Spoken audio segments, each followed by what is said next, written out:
Достар, барлықтарыңызға сәлем. Сіздермен бірге мен Князев Ақжол.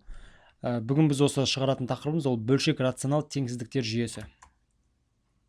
То есть дәл алдыңғы тақырып, бірақ теңсіздіктер жүйесі да, бұл жерде уже жүйемен тұр екен. Қараңыздар. X квадрат үлкен 16 дейді. Так, мында x тең деймін, плюс минус 4 деймін. Солай емес пе? Сонда бір теңсіздік, бір түзу болады. Мында тағы да бір теңсіздік, тағы да бір түзу болады кейін. То есть екі теңсіздік болса, екі түзу қояды. Мына бірінші теңсіздіктен плюс минус 4 шықты. Вот 4, мында минус 4. Енді қараңыздар, x квадраттың алды плюс, я? Демек оң жағымыз плюс болады, одан кейін минус болады, одан кейін плюс болады. Енді қараңыздар, таңбасы үлкен деп тұр ғой. Үлкен десе маған плюс шелерді бояу керек. Бұлай және бұлай. Енді екіншісін шығарайық. Екіншісінде x-ті жашан сыртына шығара аламыз. X минус 16 кішіне тең нөлден. Сонда бірінші x тең нөлге. Сосын x минус 16 тең нөлге. X тең 16-ға. Сонда бізде 0 және 16 деген екі жауап шығады екен. 0 деп атқанымыз ол мындан шығады. Бояқ қоямын, өйткені мында кішіне тең деп жазылған, иә, бүйтіп. Кішіне тең деп. Вот 0, сосын мында 16. Енді қараңыздар, бізде x квадраттың алдында плюс емес па? Демек оң жағымыз плюс, одан кейін минус, одан кейін плюс болады. Және де бізде кіші десе бізге минус шелер керек деген сөз. Енді қараңыздар, екі теңсіздік па? Демек екі түзу болады. Екі түзу болса, екі рет қиылысқан жерді іздейміз. Міне бір рет, бұлай. Мына нүктелерден бір түзу жүргіземізші, нүктелерден. Сонда екі рет қиылысып тұрған жер бізде 4 пен мына 16-ның арасы ғой, сонда 4-тен 16-ға дейін деген жауап екі рет қиылысып тұр, сол біздің дұрыс жауап болады. Жауабын бір тексеріп көрейін мен қазір. Так. Бізде мында, да, 4-тен 16-ға шейін, дұрыс. Енді мында бірақ бұл теңсіздіктер жиынтығы деп аталады, бұл бірігу деп тұрады. Қараңыздар, біз бұны жүйемен шатастырмауымыз керек. Мынау бізде жүйе, онда біз екі рет қиылысқан жерді іздеу керекпіз, екі рет қиылысқан жер. Но егер үш теңсіздік болса, үш рет қиылысқан жер. Но, в общем, қиылысқан жерді іздеу керек мында. Қиылысқан жерді іздеу керек. Ал мында қиылысқан жер как-то неважно. Тік болып тұрса, қиылысқан жері бізге бәрібір. Біз екеуін де саламыз. Бұл былай болады, қараңыздар. Үлкен 3-тен, мында 5 минус 2x, кіші 2 еселенген 1 минус x деп тұр. Жақшан ашық қойын, бірден давайте мен мында сразу. 2-ні бірге өтсем 2 болады, алынған 2x дейміз. Сонда 2x пен 2x жойылып кетті. Сонда 5 кіші 2. Ну, в общем, бізде x-тар жойылып кететін болса, онда бұны шығарудың смысл болмай қалады. Хорошо, бұны шығармаймыз демекпін. Тек қана мына бірінші теңсіздік болады. То есть бірінші теңсіздік жеке дара ответ болады. Мысалы, бізде жүйе болса, біреуінен қараңыздар, мында 5 кіші 2-ден болды, бірақ 5 ол 2-ден кіші емес қой. 2-ден кіші емес болса, бұның шешім жоқ негізі. Егер вот 5 үлкен 2 болса, онда r болушы еді, бүкіл сандар ответ болып кетуші еді. Ал біздің жағдайда 5 кіші 2 болып тұрғандықтан ондай шарт қанағаттандырмайды ғой бізді. 5 ол 2-ден кіші емес қой, сондықтан екінші теңсіздіктің шешімі жоқ. Мынаның шешімі жоқ. А вот егер жүйе болса, жүйенің де шешімі болмай қалушы еді. Неге? Өйткені жүйе дегеніміз екі теңсіздікте орындалу керек деген сөз. То есть екеуі де как-то шығу керек. Ал бізде мында жүйеде, допустим, біреуі шығады, допустим, бізде мына үшінші x үлкен 3 деп тұрғаным шығады, менде. Ол хорошо шығады, а вот екінші менде шықпай қалды, шешім жоқ болып қалды. Бұл жағдайда жүйенің де шешімі болмайды. А вот мына теңсіздіктер жиынтығы болса мынандай, тік жақшамен, онда бірінші теңсіздік жеке дара ответ бола береді. Сонда жауап 3-тен бөлшек x'ке шейін болады. Қазір практика барысында сіздер көресіздер. Олай болса мен қазір бірден үй жұмысын берейін мында. Үй жұмысы Рүстемова кітабы 68-ші бетте 10-нан 23-ге шейін, одан кейін 71-ші бетте 2-ден 6-шыға дейін. Олай болса қазір практикалық есептерге кеттік. Достар, практикалық есепті бастайтын болсақ, бізде мында не делінген? 6x минус x квадрат депте. Біз мында кішкене бірінші теңсіздікті реттеп жазылайық, реттеп бұлай. Так, минус x квадратты бірінші жазам, плюс 6x деймін и минус 5 деймін. кішіне тең 0-ден. Сосын x квадрат кішіне тең 25-тен. Енді бізге мында давайте минус 1-ге көйтіп жүрейік, чтобы мында x квадраттың алдындағы минустан құтылу үшін.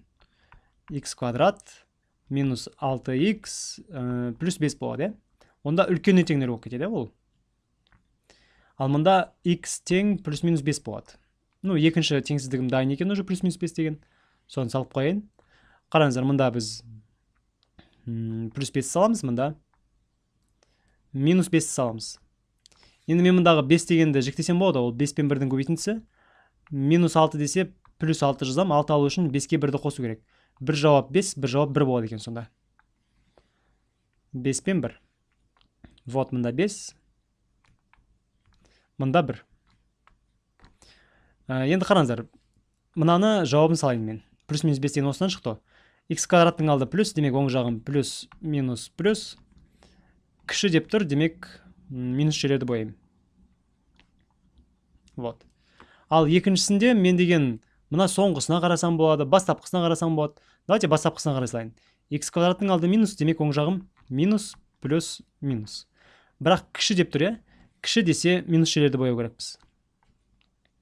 Міне, сосын міне. Сонда бізде 2 рет бояп тұрған минус 5-тен 1-ге дейін, және 5 деген нүкте 2 рет болып тұр.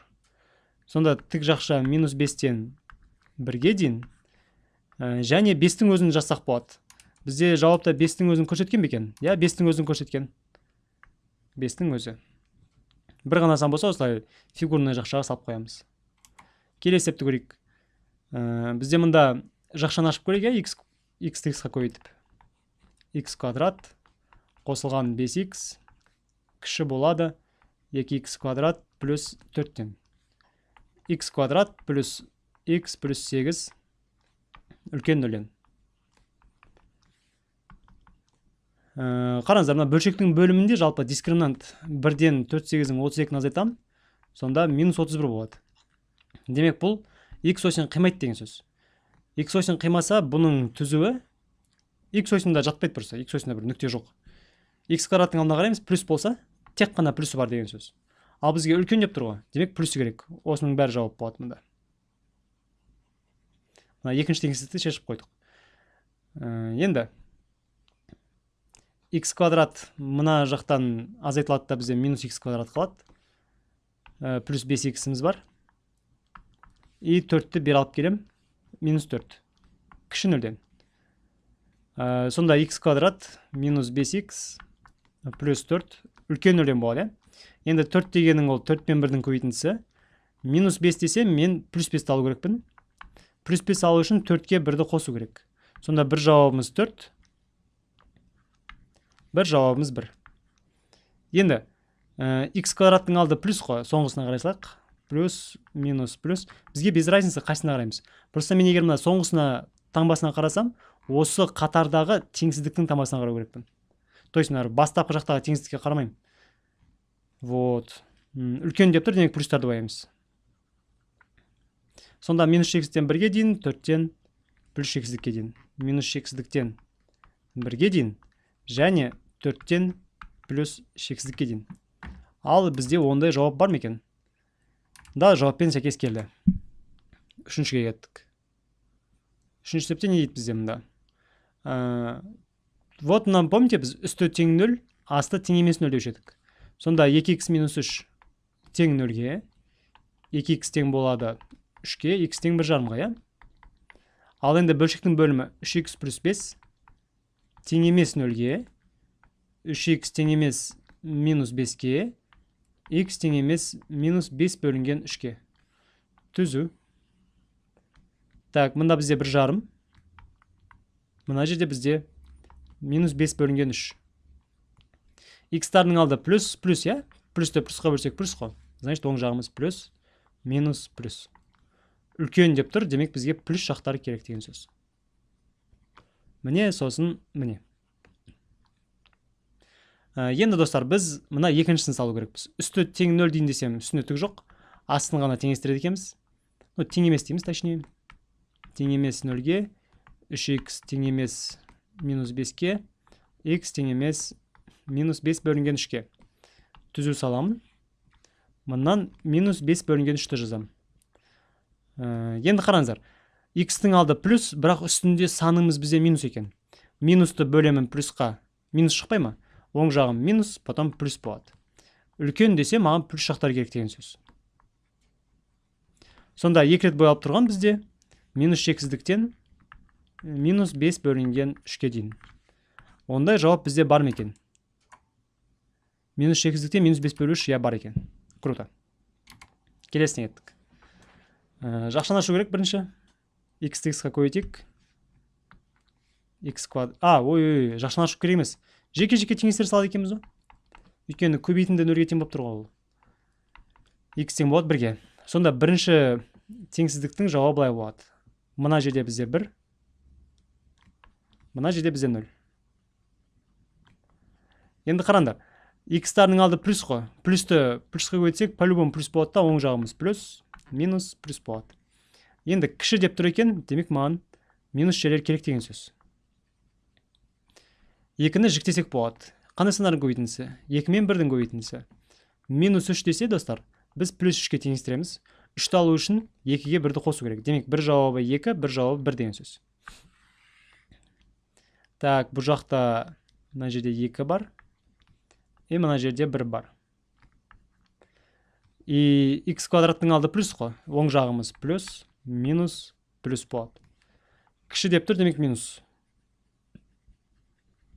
Сонда бұл жерде 2 рет бояп тұрған тек нүкте. Мына нүктеміз бізде 2 рет бояп тұр. Жауабы былай 1 болады. X тең 1 осылай жазған екен оны. Окей.